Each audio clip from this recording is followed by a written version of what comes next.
Monsieur Danho Paulin Claude, bonsoir. Bonsoir et joyeux anniversaire pour votre émission. Merci à vous. Vous êtes un enfant d'Atekoubé, vous y avez grandi. En 1980, vous avez votre bac C avec mention. Faisant partie des meilleurs de votre promotion, vous êtes ensuite orienté à l'école d'ingénieur. Je suis effectivement un enfant d'Atekoubé, viscéralement attaché à cette commune qui est mon village aussi. À l'époque, il n'y avait pas de collège à Atekoubé, donc c'était à Djamé. Et ensuite, nous sommes allés parmi les meilleurs cooptés à l'époque, parce que le président Félix Houphouët-Boigny voulait créer une école d'excellence. Et quand j'ai vu tous mes amis de ma promotion qui ont fini leurs études avec moi et qui rentraient pour prendre fonction en Côte d'Ivoire, j'ai eu un pincement au cœur. Il faut demeurer à la fois dans l'espérance, mais aussi être au travail. On peut venir d'Atekoubé, comme c'était mon cas, faire des écoles, l'école à Djamé, aller au lycée scientifique de Yamoussoukro, revenir à l'université d'Abidjan et puis aller faire une formation d'ingénieur. Mesdames et messieurs, bonsoir. Très heureuse de vous retrouver pour la suite et fin de votre émission consacrée à Monsieur Danho Paulin, maire d'Atekoubé. Monsieur le maire, merci d'avoir accepté notre invitation. Je vous en prie. Tout au long de cette deuxième partie, nous allons parler de votre engagement social depuis le lycée à ce jour en tant que maire de la commune d'Atekoubé. Alors, je disais dans la première partie de notre émission, vous êtes un enfant d'Atekoubé. Étant jeune étudiant dans les années 80, vous créez l'Union communale d'Atekoubé. Vous donniez des cours aux élèves en difficulté. Très vite donc, vous avez marqué votre engagement auprès des populations, de tous ceux qui venaient donc de votre commune. Comment vous expliquez cet attachement précoce à votre commune? Atekoubé, c'est mon village, c'est mon aire de vie. Et très tôt, avec des amis, nous avons des clubs dans nos différents quartiers. Et nous sommes parvenus à créer avec des amis l'Union des jeunes de la commune d'Atekoubé pour fédérer nos énergies et puis nous rendre disponibles pour l'ensemble de la jeunesse, pour l'ensemble de nos amis. Donc nous avons créé et animé ces structures-là dans nos quartiers. Mais en ce qui nous concerne, nous étions étudiants. Nous étions étudiants et nous nous sommes dit qu'en étant étudiants, nous avons l'opportunité pendant les vacances d'apporter notre savoir-faire. Et c'est ce que nous avons fait avec le cours de vacances, avec notre capacité à créer une animation déjà socioculturelle au niveau des différents quartiers. Et ensuite, nous nous sommes dit aussi que de nombreux jeunes étaient en rupture de banc. Et il fallait donc faire en sorte que ces jeunes ne basculent pas dans la violence. Bien sûr. Et de l'autre côté, leur donner l'opportunité de faire des examens et concours. Oui, c'est votre manière aussi à vous de les encadrer. C'était un peu notre façon de partager avec eux la chance que nous avons eue d'être étudiants, d'avancer. Donc c'est ce que nous avons fait avec l'ensemble vocal de l'université d'Abidjan, avec tout ce que nous avons appris au niveau de la GEC, savoir voir, juger et agir pour transformer notre environnement, ce qui nous a amené à nous impliquer dans la vie sociale, ici, au niveau de notre paroisse, au niveau de notre quartier, et enfin au niveau de l'ensemble de la commune d'Atekoubé, aux côtés justement de nos aînés qui venaient d'être élus maires et au niveau du conseil municipal. D'accord.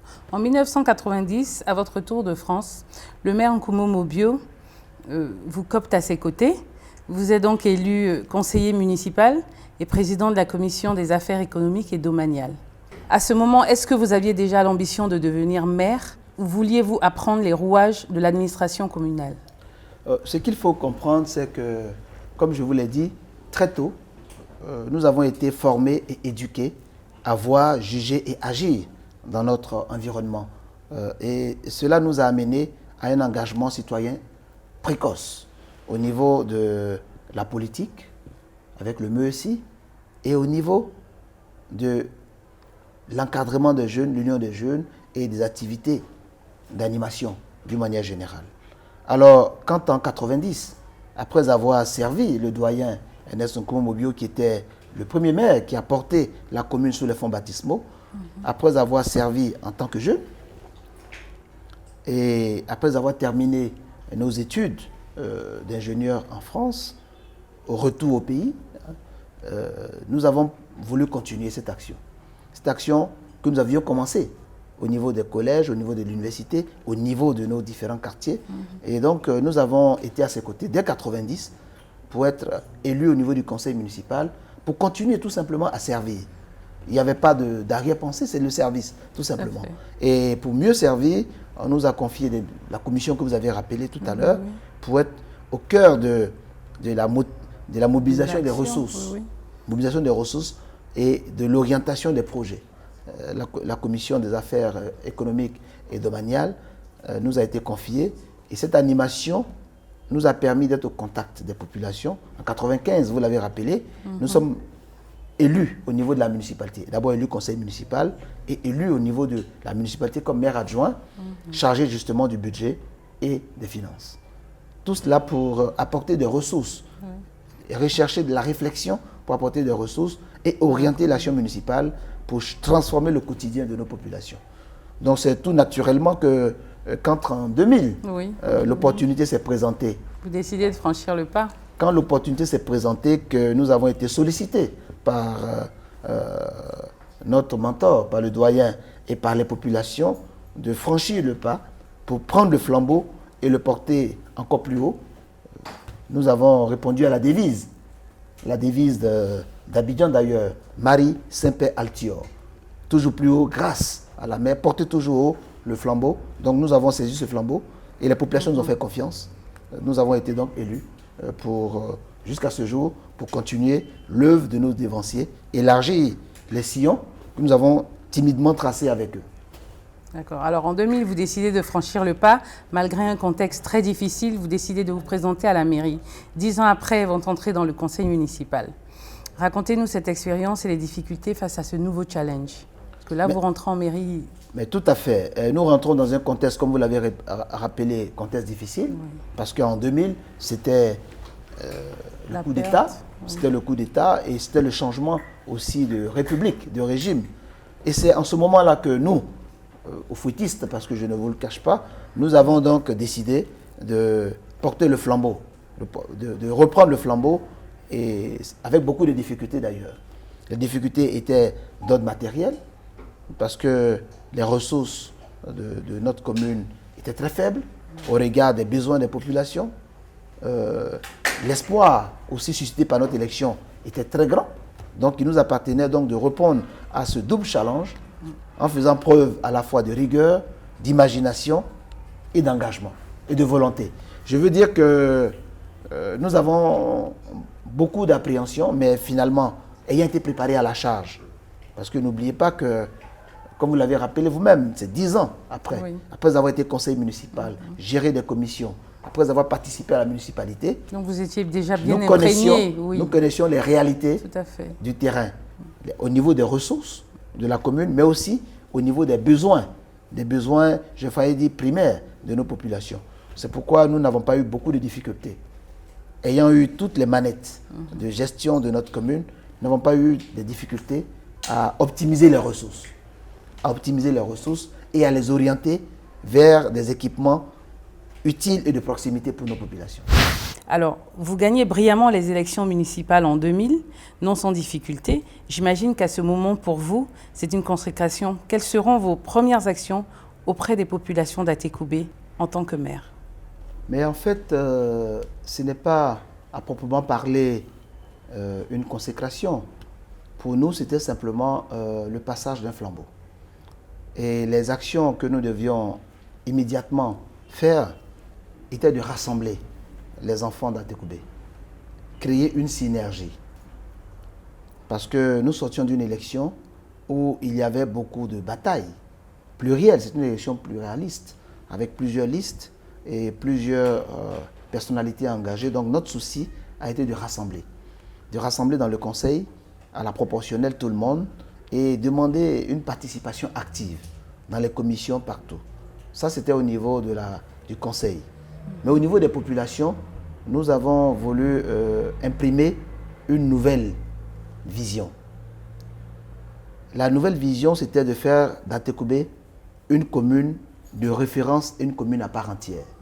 Sortie du schéma d'appendice. Parce que pendant longtemps, Atécoubé est resté une commune un peu mal connue de l'ensemble de nos concitoyens et même des Abidjanais. Il fallait expliquer les contours de la commune et montrer la richesse de la commune. Pour nous, Atekoubé, et je le répète souvent, c'est le poumon d'Abidjan, au sens propre comme au sens figuré. Au sens propre, vous savez que l'ensemble de la forêt du Banco est dans la commune d'Atekoubé et c'est par l'effet de photosynthèse la commune qui oxygène Abidjan. Oui. C'est très important. C'est un poumon d'Abidjan. Et ensuite, au sens figuré, on pourrait dire aussi avec le sanctuaire marial que nous sommes le sens d'oxygénation spirituelle d'Abidjan. Donc cette commune a besoin d'être connue sous sa facette réelle et non pas sous la facette de coupe-gorge ou de cité dortoir, qui est un conglomérat de villages. Non.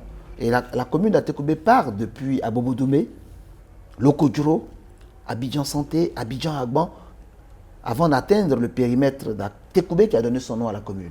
Et donc tout cela, c'est une commune très peuplée. Une commune qui était à 200 000 habitants et aujourd'hui qui frôle les 500 000 habitants. Donc c'est pour vous dire que c'est une commune qui gagnerait à être connue et donc notre objectif c'était de la repositionner dans ce qu'elle est. Effectivement, la commune était connue parce que le maire de la ville d'Abidjan était le député maire d'Atekoubé, Ernest Nkouma Mobio.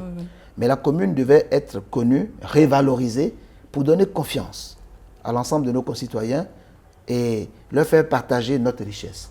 Atekoubé, c'est la commune famille. C'est vrai, nous sommes dans les cours communes et ça, c'est un esprit de famille, de solidarité. Et nous avons voulu que cette famille se consolide, que ce sentiment de famille se consolide. Notre action, ça a été cela. Agir pour consolider la fierté et la cohésion sociale, agir pour lutter efficacement contre l'échec scolaire. Parce que pour nous, je l'ai compris pendant les 10 années passées aux côtés de nos dévanciers, nous n'avons pas d'autre rampe de lancement social que l'école. Oui. Donc il fallait faire en sorte, pendant notre mandature, de lutter efficacement contre l'échec scolaire en mettant un point d'honneur à renforcer les infrastructures scolaires, à renforcer l'encadrement des jeunes issus de la commune et puis leur donner des modèles, oui, leur donner aussi notre combativité. Voilà, donc c'est un peu cela que nous avons fait en agissant sur les infrastructures, en agissant sur les hommes et en agissant sur la cohésion et la solidarité, et donner une identité à notre collectivité. Ce que nos doyens avaient commencé, nous avons voulu le renforcer et être nous-mêmes porteurs de cette nouvelle référence en faisant connaître notre commune. Et je pense que nous y avons plus ou moins réussi. Vous y êtes arrivé. Alors aujourd'hui, Atekoubé est une commune à part entière de la ville d'Abidjan, comme vous le dites. De nombreux travaux ont été réalisés et d'autres sont en cours. Et ce, grâce à votre travail acharné, monsieur le maire. Vous avez pu ainsi quasiment tripler le budget de la commune depuis votre arrivée. Comment est-ce que vous y êtes pris? Mais il fallait d'abord, j'ai failli dire de stages d'une dizaine d'années pour voir quelles étaient nos ressources et comment les optimiser. Donc les ressources, nous les avons optimisées. Tout simplement, permettre à toutes et à tous les contribuables de payer et de bien payer et de payer juste. Ensuite, nous avons fait appel à la coopération internationale pour nous aider sur des projets structurants.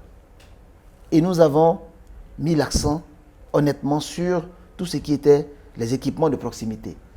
Pendant notre mandature, comme vous l'avez rappelé, nous avons mis l'accent sur les écoles. De nombreuses écoles ont été rénovées, réhabilitées, rééquipées. Nous avons mis l'accent sur les bâtiments publics. Imaginez-vous qu'Atekoubé était l'appendice d'Adjamé parce qu'il n'y avait pas ici les directions principales.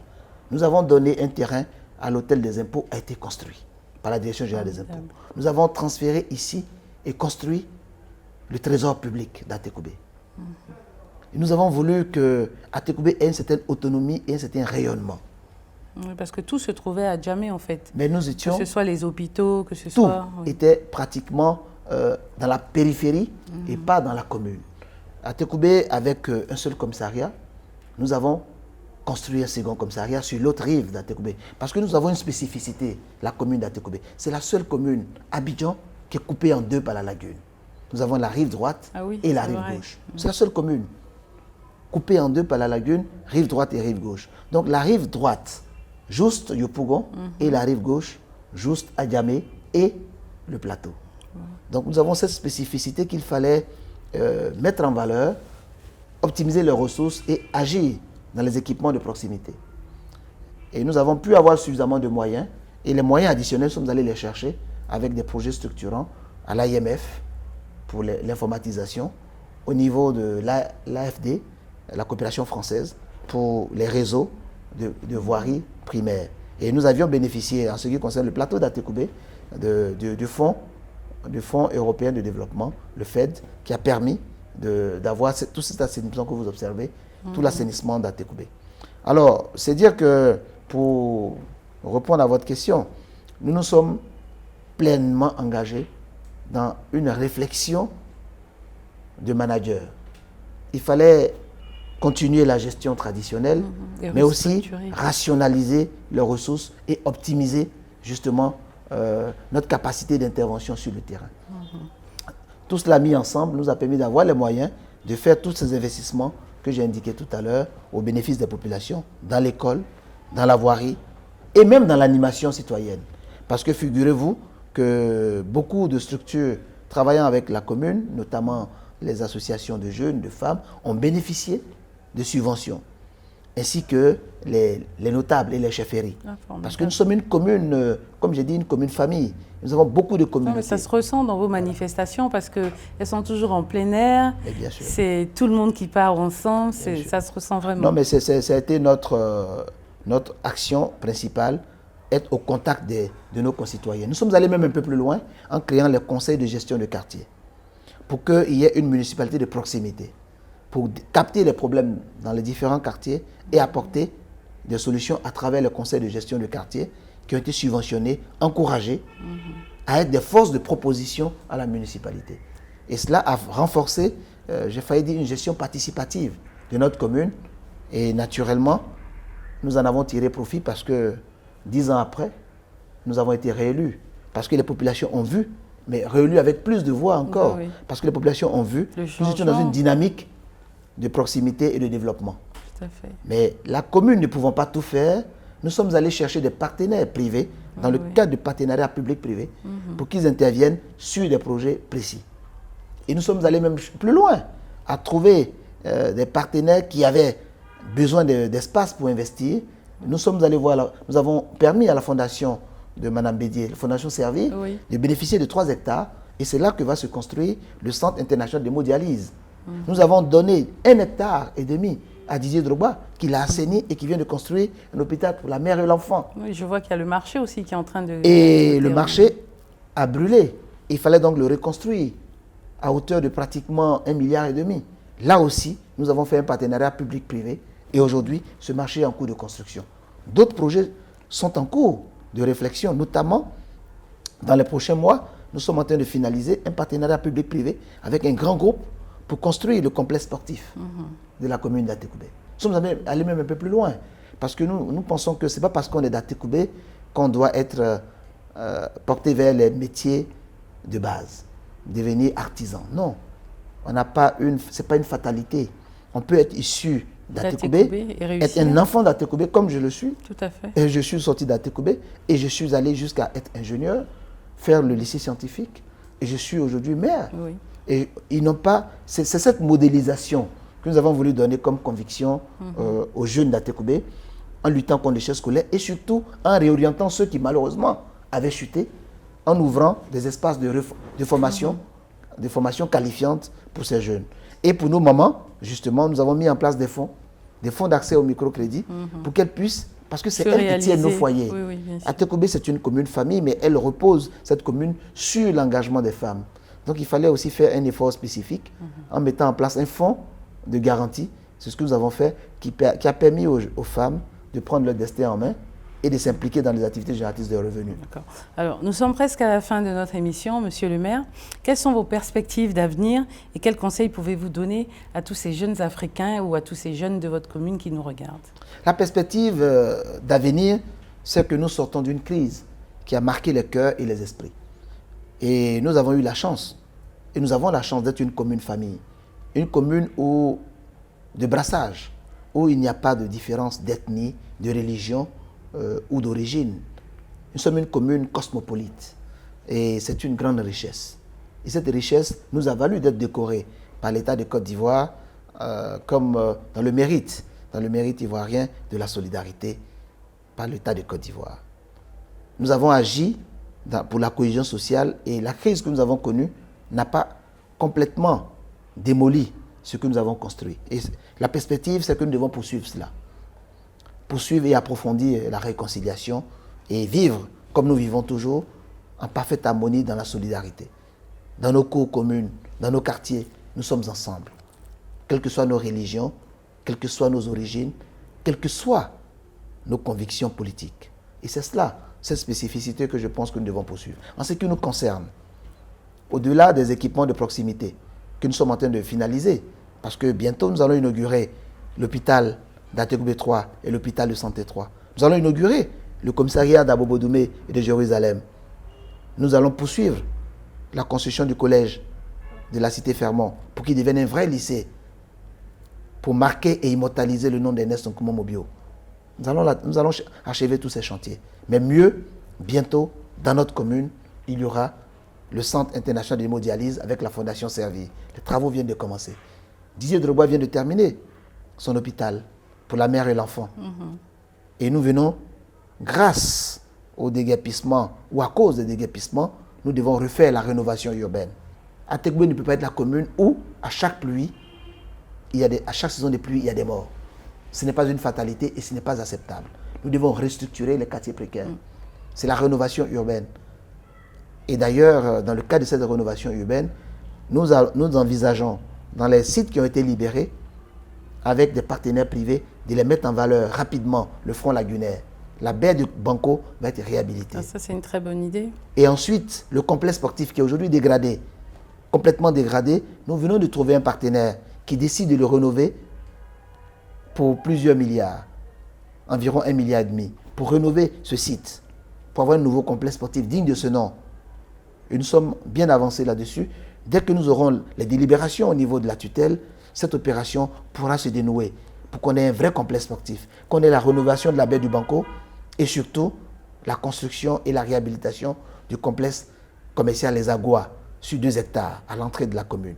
Mais le projet final que le chef de l'État envisage de faire et qui est en cours de réalisation pour la commune d'Atekoubé et qui va changer complètement la vie de nos concitoyens abidjanais, c'est le pont. Le pont reliant Atekoubé à Yopougon. Ce qu'on appelle communément le 5e pont. Les études sont terminées. Ce pont va partir de Sebroko, où se trouve le siège de l'ONUCI, qui est dans la commune d'Atekoubé. L'ONUCI, c'est la commune d'Atekoubé.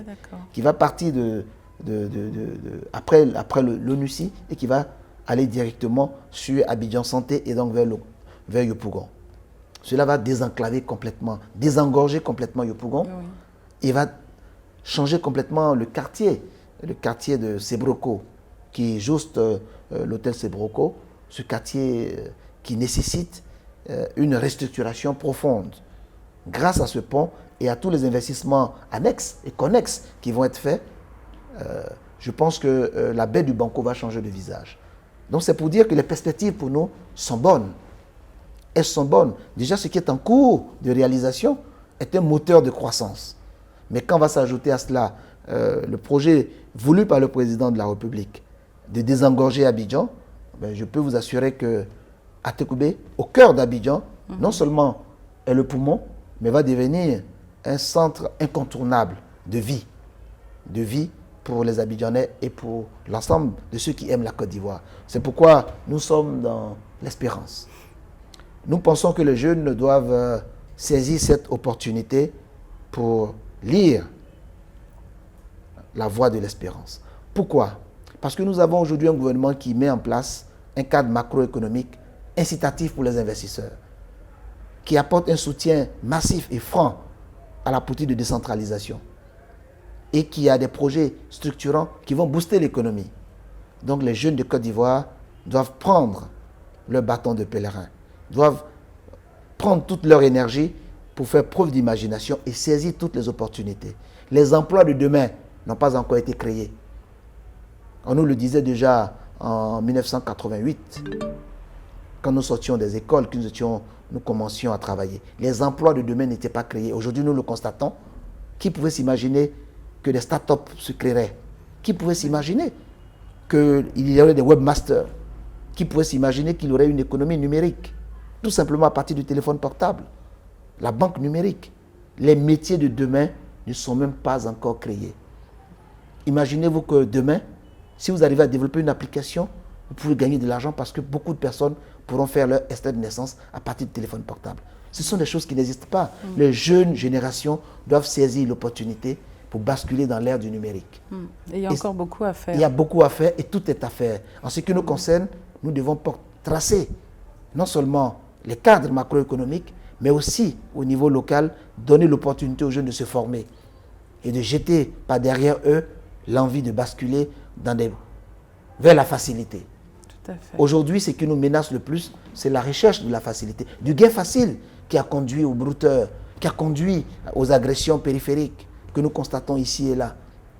Les jeunes doivent se ressaisir. Il y a un temps pour tout dans la vie, comme le dit l'Ecclésiaste. Il y a un temps pour tout. Exactement. Il y a le temps pour se distraire, mais il y a aussi le temps pour le travail. Il y a le temps pour rêver, mais il y a aussi le temps pour passer à l'action. Aujourd'hui, les jeunes ont l'opportunité non seulement de se former, mais de passer à l'action parce qu'ils sont soutenus par un gouvernement. Et ils peuvent être soutenus par la gouvernance locale que nous constituons. Voilà l'appel que je peux lancer suite à votre question. C'est pour dire que je voulais vous remercier d'avoir donné l'opportunité à Atekoubé de bien connaître, de mieux se faire connaître, d'expliquer ce qui constitue l'essence même de notre commune, une commune de convivialité, une commune de fraternité, une commune d'humanité tout simplement, une commune modeste, mais qui a un potentiel très fort. En tout cas, félicitations, Monsieur le maire, pour votre dynamisme, pour tout ce travail abattu et pour tout le travail qui reste à venir. Et j'espère que les jeunes de votre commune, justement, prendront exemple sur vous pour que Atekoubé devienne demain la commune dont vous rêvez. C'est moi qui vous remercie. Alors, c'est ici que s'arrête notre émission, Monsieur le maire. Merci de nous avoir accordé un peu de votre temps pour partager votre expérience. Nous vous souhaitons beaucoup de succès dans tous vos projets à venir. Merci et plein succès à Leitmotiv. Merci, Monsieur le maire. Merci. Mesdames et messieurs, c'est ici que s'arrête notre émission. Je vous donne rendez-vous la semaine prochaine pour un nouveau numéro de Leitmotiv. Et d'ici là, que Dieu nous garde.